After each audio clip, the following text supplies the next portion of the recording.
To get faster, you have to understand how to get faster, okay? So real quick, I'm gonna break it down for you as simple as possible. Here is you in the stance. Just bear with me. That's your stance, okay? You're about to start sprinting. The object is to move forward the fastest way possible. The fastest way possible for you to move forward is not to stand straight up and sprint. It is to go through a sequence of angles, angles, angles, and by about that 20-yard, this is what your body position looks like. And in just a little bit, we will videotape you running the 20, and at the end of it, you'll see this position, okay? But this is your fastest. You are sprinting your fastest when you are at this upright position. Get a view of this. It looks just like this. If you were out, you will see this. You will see this on camera. Now you might be a little bit bent here, and you might be just a tad lean forward, but that's about it. I come back into my real house. All right, so here's what we do. We know science has told us that we sprint from this 45-degree angle. Okay? So we're going to do drills from that 45-degree angle. We're going to use the wall. Alright, you're going to hold yourself up on the wall and do movement. Now, visualize yourself pushing the wall forward. You got to push against the ground. That doesn't mean you have to go faster, you're just pushing. Okay, then we're going to get rid of the wall and we're going to put a harness on you. Knees up.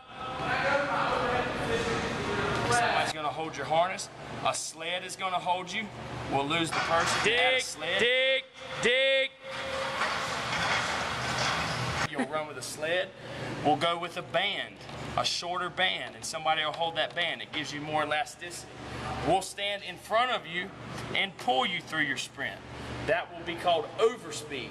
It'll make your legs move faster than they normally would, sending a response to your brain that you can actually move that fast, and in time, it'll start to happen. So, through a drive phase, drive. That's about 10 to 12 yards of our sprint. We're going to work this 45-degree angle. Okay? When we attach a sled to us, it allows you to sprint 20 yards or more, however long you want to go, in a 45. So instead of 10 or 12 yards, you now have 20 yards to perfect the drive phase. Does that make sense? Because if we didn't have the sled holding us at the 45, we would end up standing straight up and down running full speed. So when we hook a sled to you and sprint, we're trying to stay in this drive phase as long as possible, okay? But the key is you have to do it fast. You can't attach a harness to you and then just let the harness manipulate you and you bear in and start pulling. You can't get into that. You have to sprint. You have to sprint with the sled attached. You understand? As fast as you can. The sled will slow you down as far as how fast you get to the cone, but it should not slow your mechanics down. Your arms are fast, your legs are fast, but from point A to B will be slower because you got a sled behind you. Does that make sense?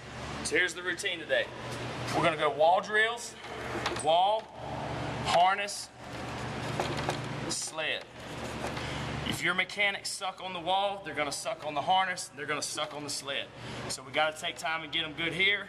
They'll be okay here. Once you go full speed, they'll break back down, but over time of working these two, it'll make your sled runs better, which will make your run without the sled faster.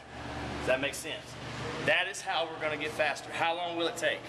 Well, you got 7 weeks. You now have 6 weeks. You'll see results in 5 to 6 weeks if you work hard at it. Get your freaking butts here. You understand?